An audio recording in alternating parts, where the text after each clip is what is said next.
Well, look who's back. Okay, the Dow is down 100, Nasdaq's down 50. I'll repeat the thing.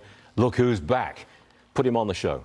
Eddie Gabor. There he is, right there. All right, Eddie, same question that I always ask you. Are you back in stocks 100%? We are not 100% in stock, Stuart. We are buying dips in areas that we like. Yesterday, actually, we had a big dip in aerospace and defense. Opened up down about 4% yesterday morning. We did add to that position. But as you know, we're still taking a more cautious approach, buying dips in areas that we like because this rally needs to broaden out for it to be healthy. But we are not out of the woods yet. And I take it you're not buying any big tech stocks? Look, big tech's had an amazing run so far year to date. I probably due for a breather here in the coming weeks as this broadens out. And then you're going to get a buyable dip. I don't think you'll see any major drop here in the next few months in that sector or the broader market just because of the momentum and where we are right now. Big deal this afternoon. Jay Powell announces his interest rate move that's upcoming. Do you think he can deliver a soft landing?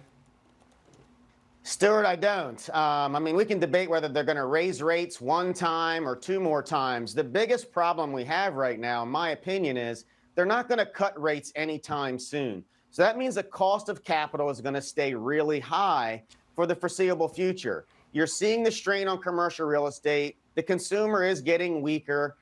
Small businesses are having issues. The only thing that hasn't broken down yet is the labor market. And I would say that's the thing to pay the most attention to. If you see acceleration in jobless claims and we start getting close to that 300,000 number, you know that the recession is close. So what'll probably happen is you're going to get everyone start going into the soft landing camp over the next few months as this market grinds higher. And then you're going to have consensus on one side. And I think by then you'll start to see more cracks in this economy. I just don't think they can pull it off, unfortunately. Just hold it for 1 second, Eddie. David's with us. You think a recession's coming? I think that it is possible. I think it will end up being very mild if it does. But the thing I would say to his point about it's the labor market holding together, first of all, credit spreads haven't widened that much. And when you talk about commercial real estate weakening, I think for new financing, there's been some challenges. But no one would say commercial real estate's weakening in industrial, in self-storage, in multifamily. It's in office and retail that there's been some struggles in select pockets, San Francisco, Seattle. That's not related to cost of capital. So I think that overall, it's so far has kind of floated along in the Fed's favor. They could get out of this easy. It's just that they keep pushing. Okay, Eddie, I think he's in your camp. That wasn't a question, it was a statement. Okay, so, okay. You have to be careful with these things, you know. I guess his tone of voice. I was saying, I guess he, as in David Barnson, is in your camp, agreeing together, right?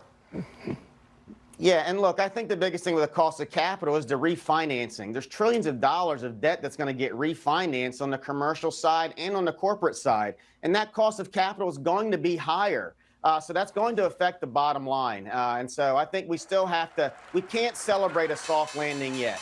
You know, a couple of years ago, it was so much easier. He just piled into stocks because the bull market just ran and ran and ran. It's different these days, isn't it? There you go. All right, press that button, buddy, and away you go. Thank you very much indeed. The market is open.